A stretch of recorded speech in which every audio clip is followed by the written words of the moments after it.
In today's video, I'll be showing you how to add shortcuts to the lock screen on the Samsung Galaxy A05s. The first step is to open the Settings app, then scroll and select Lock Screen. Under Lock Screen, tap on the Lock Screen Editor, and then at the bottom of your Lock Screen Editor, you should see a plus sign, two plus signs. To add a shortcut, just tap on one plus sign and this pop-up will appear, allowing you to select an app or a shortcut.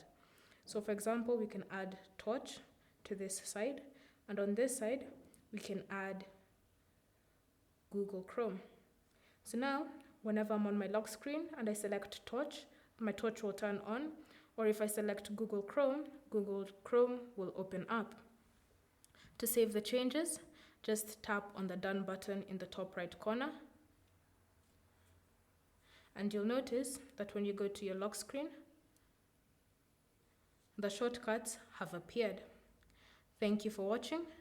If you have any questions or comments, leave them down below and we'll get back to you.